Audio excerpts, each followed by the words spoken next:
Epstein ஃபைல்ஸ்ல Modi பேரு 126 இடங்கள்ல குறிப்பிடப்பட்டிருக்கு. எப்ஸ்டீன்கிறவன் ஒரு பாலியல் குற்றவாளிங்கிறது உலகத்துக்கே தெரிஞ்ச விஷயம். அதே நேரத்துல டெல்லியில கடந்த ஜனவரி மாசம் மட்டும் 800க்கும் அதிகமான பெண்கள் காணாம போயிருக்காங்க. இத எப்ஸ்டீன் ஃபைல்ஸோட கனெக்ட் பண்ணி பார்த்தா, இந்த காணாம போன 800 பெண்களும் எப்ஸ்டீன் தீவுக்கு கடத்தப்பட்டிருப்பாங்களோ? ஆனா, இதுல சோகம் என்னன்னா, எப்ஸ்டீன் 2019லயே செத்து போயிட்டாரு. இது தெரியாம, அத இது கூட கனெக்ட் பண்றேன், அத இது கூட கனெக்ட் பண்றேன்னு தாம் தக்க தீம் தக்கன்னு இந்த ஹால்ஃப் பேக்டு இன்ஃப்ளூயன்சர்ஸ் போடுற ஆட்டம் இருக்கே! இதுல உங்க வீட்டு குழந்தைங்கள நல்லா பார்த்துக்கோங்கன்னு அட்வைஸ் வேற. முதல்ல காணாம போன 800 பேருமே பொண்ணுங்க கிடையாது. அதுல 300 ஆண்களும், 500 பெண்களும் சேர்த்து தான். அப்ப 800 பேர் காணாம போயிருக்காங்க. அது சீரியஸான விஷயம் தானே! நீங்க கேட்கிறது புரியுது. ஆனா, இது நடந்தது டெல்லியில. இந்தியா முழுசும் ஆன்லைன்ல பஸ் டிக்கெட் புக் பண்ற மாதிரி போலீஸ் ஸ்டேஷனுக்கே போகாம ஆன்லைன்லயே எஃப்ஐஆர் ஃபைல் பண்ணலாம். தமிழ்நாட்டுல கம்மினாலும் டெல்லியில ரொம்ப அதிகம். எவ்வளவு அதிகம்னா 2022ஓட 6 மாசத்துல மட்டும் இஎஃப்ஐஆர் அதாவது ஆன்லைன்ல பதிவு செய்யப்பட்ட வழக்குகள் மட்டும் கிட்டத்தட்ட 1,18,000. அதே நேரத்துல ஆஃப்லைன்ல போலீஸ் ஸ்டேஷன்ல பதிவு செய்யப்பட்ட வழக்குகள் வெறும் 80,000 தான். கிட்டத்தட்ட 40% அதிகமா ஆன்லைன்ல வழக்குகள் பதிவு செய்யப்பட்டிருக்கு.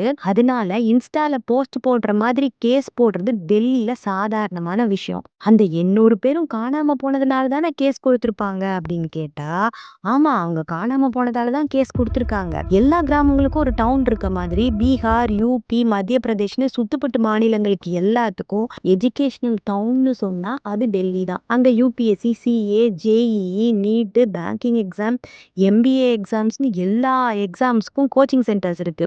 டெல்லியில அரசு அனுமதி வாங்கின கோச்சிங் சென்டர்ஸ் மட்டுமே கிட்டத்தட்ட 7,000. இதுல வருஷா வருஷம் 10 லட்சம் ஸ்டூடெண்ட்ஸ் படிக்கிறாங்க. புதுசாவும் சேர்றாங்க. இதனால டெல்லியோட மக்கள் தொகை கிட்டத்தட்ட 2 கோடி. இத கேட்டா நமக்கே மூச்சு முட்டுறப்ப அங்க இருக்கிற படிக்கிற ஆட்களுக்கு ஸ்ட்ரெஸ் ஆகாதா? அந்த எக்ஸாம் ஸ்ட்ரெஸ்னாலயும் பல பேரு டெல்லிய விட்டு தங்களோட வீடுகளுக்கே ஓடி போயிடுறாங்க. இப்படி டெல்லியில மாசத்துக்கு குறைஞ்சது 2000 வழக்குகள் பதிவு செய்யப்படுது. போன வருஷம் மட்டும் 24,500 மிஸ்ஸிங் கேசஸ் ஃபைல் செய்யப்பட்டிருக்கு. இதுல கிட்டத்தட்ட 19 பேர் காணாம போன காரணம் கண்டுபிடிச்சு அந்த கேஸ க்ளோஸும் பண்ணிருக்காங்க டெல்லி போலீஸ். அவங்களோட ரெக்கார்ட் படி ஒரு நாளைக்கு 59 மிஸ்ஸிங் கேஸ் ஃபைல் ஆகுது.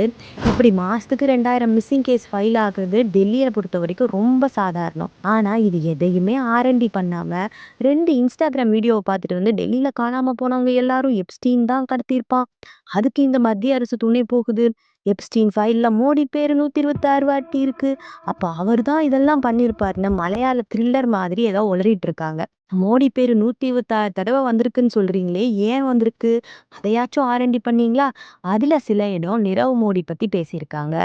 மோடின்னு சர்ச் பண்ணிட்டு கவுண்ட மட்டும் பார்த்தா பத்தாது, உள்ளேயும் போய் பார்க்கணும். எப்ஸ்டீன் திரும்ப திரும்ப மோடி கத்தார் வந்திருக்காரு, மோடி தான் அடுத்த பிஎம் ஆக போறாரு, இந்தியாவோட பாலிடிக்ஸை பேசி பேசியே மோடியை நம்ம வலையில விழ வைக்க எப்படியாச்சும் தன்னோட டீமை மீட் பண்ண வச்சிடணும்னு அனில் அம்பானி கிட்ட கேட்டுட்டு இருந்திருக்கான். அதுக்கு பிடி கொடுக்காம பாரத பிரதமர் மோடி இந்தியாவோட வளர்ச்சிகள் நோக்கி போயிட்டு இருந்தாரு.